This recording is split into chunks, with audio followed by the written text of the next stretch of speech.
our third Hammers Chat video of the day. We are spoiling you. Not really. There's breaking news. I say breaking. It came out an hour ago, but there was an important man on the telly, so we had to hold back a little bit and see what he had to say. But enough of that. Let's get back to the more important stuff, which is West Ham and football. Gonzo, breaking news. Have you had a little look at the article? Briefly. Go on. There will be some that aren't aware of the breaking news, so why don't you be the newsreader for a second? Is that West Ham are going to vote null and void season tomorrow. We know we've got the big meeting at the Premier League tomorrow. The last one, the Friday before, lasted 4 hours roughly, so this one tomorrow is going to last even longer. I think this is not going to come to a conclusion tomorrow. Do you agree with that? Do you agree it's not going to come to a conclusion? Kick the can down the road a little bit more? Well, I think they started... We got to separate the two. Firstly, what the Premier League want to do and what West Ham want to do. And West Ham, you said the other day that you've been quite proud of how West Ham have conducted themselves throughout all of this. So I'm not going. We do have a vested interest in it. So let's get that out of the way. It is advantageous for us as West Ham United to null and void the season, because if we do that, then depending on by which system you use, you extrapolate it going forward, and we don't get relegated. So yes, I'm mindful that we have non-West Ham fans watch our channel. They will say, oi, you lot, you would say that. So that's the initial thing there. That being said, I don't think West Ham have been making all their decisions up to now with the best interest of West Ham at heart. It certainly would have been easier for West Ham to furlough their staff and stuff like that. So I don't think West Ham have been particularly cynical in this. The other one is the Premier League, and you mentioned kicking a can down the road. I think they have been doing that. I think that stops now. I think they've kicking a can down. I think they've lost the can, quite frankly. I think it'll go down the road again. I don't think they're going to get the 14 votes they need for any scenario tomorrow. No, but kicking a can down the road suggests you're in control of it and you're just wasting time. Basically, you're playing for time. I don't think they're doing it. I don't think they know what the hell. It's in the hedge somewhere up the road. In the holly bush, in the prickly hedge. Yeah, certainly. No one wants to retrieve it, really. I thought, as I mentioned earlier in the video I thought just everybody assumed that Bundesliga was going to go really, really well, that they were going to provide the blueprint. Of course, the Germans are very good and very efficient at pretty much everything they do. So I don't think it ever entered anybody's head that it would not be a sanitised environment. I think they thought if you clean every surface, you obey social distancing, then there's no way that this virus can come into football. And that's what they presumed, and it seems to be not the case. You've got something's happened. Either Brighton or Dynamo Dresden or whichever Cologne, whichever club you want to use as the example, where it seems to be cropping up. They have put into place everything that they said that they would put into place, and it's still got in. Now, I don't think the Germans are in a camp as such, though. I think the Germans are still staying at home with their families, which is the big difference from what the Premier League are trying to do. Okay, okay. For some reason, I thought one of the clubs had. But even if you look at the Premier League, somehow, despite everybody's best efforts, it's worked its way in. Yeah. So regardless of cleaning every surface, staying 2 meters apart and all the rest of it, it's got in there. Now, either one or two things is true. Right? Either it's got in there through an object or somebody has brought it in. Now, if someone can bring it in, then someone can take it out. And if you can do both of those things, then it renders the Premier League's pledge, I was going to say irrelevant, but unachievable. Because if what they say is everybody's health interests are our primary concern, the primary concern is our players, our staff, and those are the fans, and we don't want to put extra pressure on an overextended medical fraternity, then they can't achieve that. If it seems that it, even despite their best efforts, and this is before a game has been played, this is before free kicks and walls and tackling and all the rest of it. If it's happening when it's no contact, then it's going to happen when there is some. So I think there's almost, it's not kicking a can down the road. They're going to have to completely review everything that they thought they were going to do. Yeah, we'll jump back to the start now, which is the point of this video. On Clout and Hugh, now I'm going to take the lead on this one because everyone knows Gonzo likes Clout and Hugh. Everyone knows I'm not their biggest fan, but what I am a fan of is their sources. They have top sources. When they say top source, they mean top source. We wouldn't refer to them as often as we did if we had any doubts over where to get their information from. So their website tonight says a well-placed Hammer source. It's well placed, trust us. Told Clout and Hugh on the phone. Today has shown again that anything can happen at any time. It is near impossible as it gets to plan anything in these circumstances. Obviously, we will be accused of self-interest, and we can see that the cancellation of the league probably falls into that category. But the reality is, there is no certainty whatsoever that if we started games, they could all be completed. As we keep seeing, new circumstances spring up which can wreck the plans, and you find yourself coming to the conclusion that the only answer is that things are too dangerous and it's best to null and void this season, which is the point of this video, that West Ham tomorrow, not only are they going to say no to neutral venues, which is the first question, I guess, on the call, the first thing they need to decide, they're also going to say no to, well, resuming the season at all, whether it's home and away is played at home and away. They want the season null and void, which is a big move. My issue, I just wish the West Ham would come out and nail their colours to the mast. Watford have done it with Scott Duxbury, Crystal Palace have done it, two different things. Brighton have come out and done it. I just wish West Ham would come out and communicate to the fans and say, we're going in tomorrow and we're voting no for neutral venues, we're not happy with that. And maybe not go as far as the null and void thing, because that's a different kind of words, but stick to the neutral venue thing. Just say we're not doing it, we're not agreeing to the, so that the fans know where we are. Because as football fans and West Ham fans, we are having to second guess journalists and hope that their sources are correct. But Hugh and Sean at Client Hugh, you can trust their source on this in that way. So I am pretty confident sitting here and saying that they are right. We will be voting for, or trying to push for, the null and void. Does it self-interest us? I think so. I mean, I still don't think we should be voting for null and void. I think we just have to wait even longer to get the season finished. I do think the season should be finished, even if it's 6 months' time. I think we just have to wait almost. I think it's. But one thing I don't want to see, Gonzo, is us start and stop again, because then that's a bigger issue than it is today. Because now we've got some options. Do we do points per game? Do we leave the league as it is, or do we scrap it altogether? If you play 2 games and it stops, what do you do?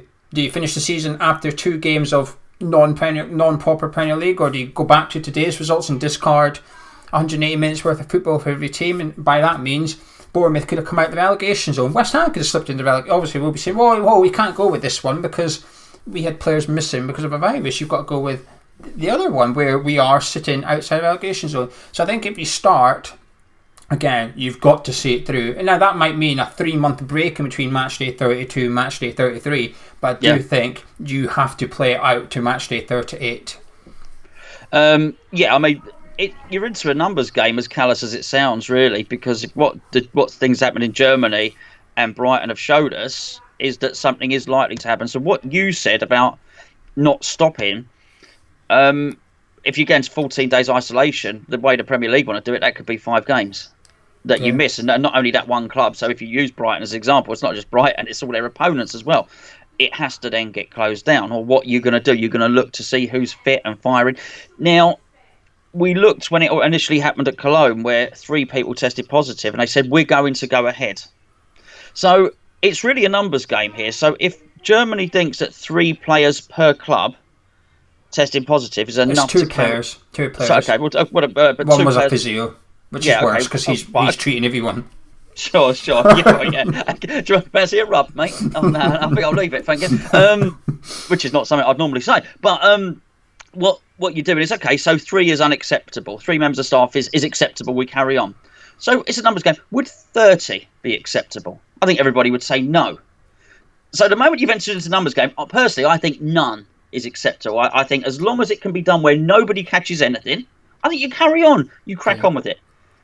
But clearly, Germany have shown that somewhere between 3 and 30. I don't know what their toll or what their rate is going to be. It's going to be, do you know what? We'll leave it now, lads. There's 15 people have got it. They're still going ahead, even though the whole of Dresden is in quarantine. Yeah. Germany are still pressing on with the plans they've got as it stands. That may change during the week, and I wouldn't be surprised if it does. But as it stands, they're saying 30 is still not enough. They're saying, actually, no, it doesn't matter how many you get. We are going ahead. We are going. Well, there you go. But there will be a number there. There will be. The thing is, what's their upper limit? It may be a fatality. And that's what I'm saying. Do you want to get into the realms that I'm not sure the Premier League do? With the fluidity of, I know what you're saying about nailing the colours to the mast, but I was 2 days ago.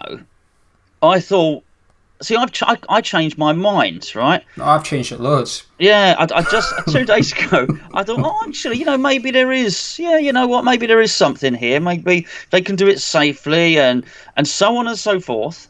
Well, okay, this looks like it could happen. today, all this news comes out. Well, that's too. It's not ready. They're clearly, whatever facilities they're putting in place, whatever countermeasures they're putting in place, are not ready yet.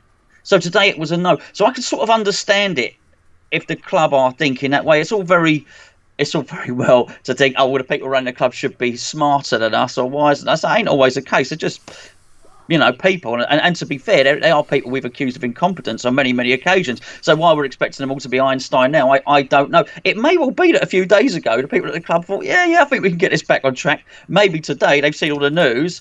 They've pooped themselves, so to speak. Well, it's taking one player. That's all it is. It's just one player. Well, because I know that the 3 Brighton players is getting banned around, but 2 of those was before. Like, it's only one player that's tested positive, one new player, and that spooked everyone. Todd Cantwell came out on social media as well, and the Norwich player, obviously, they're arguably their most key player as well in their bid for survival. Came out, he quoted the BBC tweeted that a Brighton player tested positive. He quoted it and said, "We're only human," and with a shruggy emoji. And that's very much him saying, if you interpret it as much as I do, I don't want to play like this. Why are we considering going back? The only thing I will say for the Premier League is that they haven't put their procedures in place yet. Do you know what I mean? They're not back at training. They're not in a camp at the minute. So the Premier League might look at today's Brighton news and say, but that was prior to you coming under what we have planned. What we've got planned, no one is in this plan yet. We've got it set up so that you will go into a hotel or whatever away from everyone. You're not there yet. So yes, you've got something, but you've got it at home. You've got it in the shop. We are taking you out of that environment. We're taking you from here into there, and we think it's safe here. But you're not there yet. You're still over the other side. I do think eventually, I think playing in the Premier League, if they do go ahead with the camps and their extreme testing and that, I think it's almost safer to play in the Premier League than it is to go to Tesco. But it doesn't make it safe though. It's still not safe. It's still risky. It's just safer because you're going in with. You're trying to control as much things as possible. You're trying to make it safe as possible. Yeah. Whereas Tesco, you're going in with people you don't know. You don't know what's happening and stuff. At least when you go to play football, you're playing up against people that have been tested 24 hours ago. But the news today, the government's message tonight, and the lack of clarity around it is just, I think it's thrown a lot of curveballs out there today. I think a lot of, we said we're changing players. We're changing minds, sorry. Yeah. So will people at the club. Players, staff, and chairman, they'll all be thinking. Paddish came out and said that he can't see it going ahead, and he's done the opposite. Yeah, exactly. He's come out and said, we are ready now. He's saying, well, I'm not really sure anymore. He said, Bundesliga might give us a blueprint, but football doesn't look like it's round the corner anymore. Well, I think it has given us a blueprint, but not the blueprint that they wanted. That's the trouble. It's giving us sort of like science, I guess, that this is why you should not go ahead, because I think the Premier League were perhaps in a bubble at one point thinking, oh, if we do this and this, it'll be all right. Now Bundesliga are saying, actually, we're doing that, and it's not all right. So I think tomorrow's vote's not going to go the way the Premier League want it, but West Ham seem to be nailing their colours to null and void the season, which is going to be an expensive decision, not just for West Ham, but the Premier League in general. I'll tell you, there'll be some interesting stories tomorrow. Well, there's going to be some right angry chairmen on that call. Both sides. Someone's losing. Certain clubs are going to come off that call thinking yes, and other clubs are going to come off slamming that phone down, thinking them lot have caused this.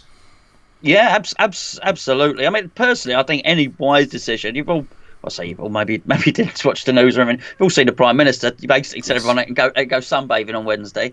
In your country, thank you. I live on the other side of Hadrian's Wall. Oh, cool. Sorry, you haven't got any sun up there. All right, you can go snowbathing up there. While we lap the sun up down here. If I was football, and then he's basically saying go to work if you can, and so on and so forth. So whatever, gradual easing restrictions. If I was football, I'd be thinking, hold on a second, let's wait until 2 weeks after next Wednesday, because you've got the incubation period and all the rest of it. Let's see if that spike starts going up again. I have a suspicion that it will. Yeah. Why would it not? Maybe not to the levels that it was before, but if there's going to be more people out, more people in work, more people on public transport, you would expect the numbers to rise again. And I think it's easy to forget when you see the numbers going down, down, down, well, it's down because everyone's locked up. No one's been everywhere for 2 months. You know, Yeah. but you've got to remember where they came from. When it initially Well, came out, and they said it's like crime. You put bad people in jail, crime goes down. If you let all the bad people out, what's going to happen? yeah, Crime's going to go up. It certainly will. So I don't know. It would be a case of watch this space. There seems to have been a desperation, and I understand why, by the way, from Premier League, but it seems to be a desperation to make a decision and make an announcement all the way along the line, where they might have been better off just saying. But they obviously, I know they've got a deal that they've got a tier 2 with BT and with Sky, and they've got to make sure that all these they've got to be sounding as if they're getting the show back on the road. So I do understand their reasoning for doing it, but it's what's really funny is, and why we're in another disadvantaged position in this country, in as much as our FA, for old reasons, that basically the FA wanted to kick the Football League in the Ghoulies many years ago and set up the FA Premier League. That's how it started, whatever, 20 odd plus years ago. The FA now are no longer part of the Premier League. They basically got booted out of the Premier League by the clubs. You have a governing body, the FA, who should be able to take charge here, but they're impotent now because they've allowed themselves to be marginalised. The FA basically run the national team and they run refereeing, and this is not the case. So all the other countries can make a better collective decision, because all the clubs aren't steering the ship. Some of them, like Germany, have partial fan ownership, but still, in a way that we still have with cricket here, like with the ECB, rugby, the RFU, still the national governing bodies run the game. Our national governing body doesn't run the game. The other day I saw something where the government were going to call the FA in for talks. Well, why? They can't make any decision. They are not even part of this telephone call that's happening tomorrow. So English, and that was a massive quest for money, that why the FA find themselves in this position. Yeah. So in English football's greed has put itself in a position where there's not going to be one governing voice who can make a decision tomorrow. It may well be death by committee tomorrow, basically. I think it's going to be a mess tomorrow, Gonzo. I was actually, up until this morning, before the Brighton player, before Tall Cantwell, La Liga's obviously come out as well. La Liga come out today and said 5 players have tested positive over here across the 2 leagues. So before all this, I was actually quite confident they were going to get their neutral venue votes tomorrow. I was confident they were going to get their 14, because I thought, they keep saying the bottom 6. That's a new thing, isn't it? It's always this top 6, but all of a sudden it's now bottom 6, because we're seen as the bad people that want the neutral venue. Bottom 6. Bottom 12. How about you just call us players that want to retain the 6 clubs that wish to retain the integrity of the Premier League? Why not refer to us as that? No, the bottom 6 clubs, right? Yeah, right. But us lot, the bottom 6, we're certainly being painted out to be the bad people, and then there's another couple of clubs. But there was a lot of talk that, like, the likes of Aston Villa were going to switch over to a yes, because they were being threatened that if the neutral venues don't get the vote, then there's a good chance the season gets finished today in the league tables as it stands, and you're relegated. So take your chances if you want, but you can go down. It might go to points per game. You are relegated. Do you want to take that chance? So Villa was almost sort of getting blackmailed into switching over. But it's come out that there's another couple of clubs. Southampton's one of them that actually, they don't want to play at the neutral venues. I think they just don't want to play football. I think they're in the mid-table, so if the season gets voided, they're fine. Points per game, they're fine. They're alright. They would just rather not risk coming back. So it seemed, I was confident though they were going to get their 14 votes and it was going to go ahead in neutral venues. Bear in mind, even if this does get ticked off, the football's still not going to return for another month at least. This is mid-June. We just heard from the government tonight that on the 1st of June they're going to try and do even more, lessen even more restrictions. So you can kind of get why the Premier League are looking at mid-June and thinking, well, hang on a minute, if the start of June the government are going to be lessening stuff, and this is what they were always waiting for. The Premier League were always waiting for tonight's meeting. It's almost a green light, saying, well, we can look at football now because of what he's done. And tonight's thing was, well, you can go out and exercise as much as you want now, so then as of Wednesday, so now the Premier League's going to say, well, hang on a minute, and he's also said you have to go back to work, so back you come to work, social distance, that's fine. Stay 2 meters away from each other, we'll do fitness work for a little bit. It's sort of the new stuff that Boris has said helps Premier League clubs, I think, or it helps the Premier League to say, well, you just have to come back now, you just have to go back to training. They can go back to work. You're working outdoors, you're just going to have to adhere to social distancing until further restrictions are removed. So I think Premier League training is going to return. later this week. Small groups. Canberra just said as well, some kind of small groups, no contact, small groups. So I think that's going to be coming back. And that's going to almost say to the Premier League, well, what are you going to do then? You're going to have players in training for how long? You're going to have to pay them because they're at work, so they're now entitled to their pay. What are you going to do? You've got no money coming in. I noticed that West Ham their warehouse is open back up. Now, I've had a lot of emails this weekend about the mega store. 40%. I think the club were like, we need some cash. We need some cash. Where can we get I've some been money? offered a West Ham thong for tuppence today. they need not from money. the club, you understand. They need From you. You phoned me up after you'd had your guacamole and piccalilli bagel this morning, which turned your mood. You said you were fine before breakfast. It was that stuff you're eating, by the way. Mate, my bagel was lovely this morning. Thank you very much. But yeah, so anyway, tomorrow's meeting. I'm not confident anymore. Do you think they'll get their 14 votes for the neutral venues? No. Did you think prior to today, did you think they might have got it? Do you know when you said you were changing your mind, thinking, oh... No, I think that was me changing my mind. I do think inherently, if you're going to put a massive gap between the games, you're going to play them at different grounds. You're going to change the rules, and your composition of the squads is going to be different because some of the players won't be up for it. Inherently, you have a different league. The rules haven't been decided yet, though. It's just no, but you know what I mean. You know what I mean. There's a domino effect. Take VAR, it's a different game. Yeah. To the one, it's almost like a little mini. As I say, I think they're almost better off just to make a deal with Sky BT. Say, look, we'll have a little mini tournament or something like that. The rules have changed, the venues have changed, the teams are different, but we'll get you something to put on telly.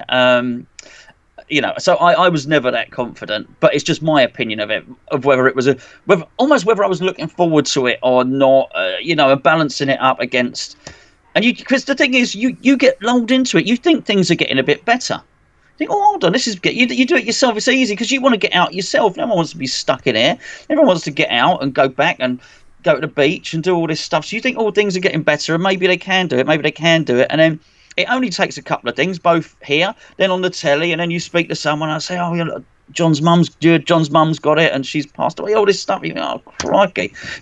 So you're up, and I think everybody is. Everyone's stuck indoors. Everyone's mood's going to be a bit up and down with it all. So our mood changes. Why should football be any different, Yeah, quite agree. Anything you'd like to add to that, to the video? We'll start wrapping this up. No, I'm going to go and have a bagel. No, I highly recommend it. They're very tasty. Anyway, what's your video for tomorrow on the forum channel? I think it's going to be about the players, the impact on the players, impact on their families, and why they won't want to come back to work. Well, you've got Todd Cantwell's tweet. You can use that. That's a good day. Yeah, I'll give him a call. On this channel tomorrow, we've got the championship players. We've finally got that ready, I think. Charlie's working on it as we speak. 10 players that Moy should or could be scouting this summer, whenever the transfer window opens, if we get a transfer window. So check that out tomorrow. And we'll be back, myself and Gonzo will probably be back on Tuesday night or something on this one with some other different content for you. Drop a like on the video if you enjoyed it. It's Sky, you're around here. Gonzo, I shall catch you in a bit. You certainly will.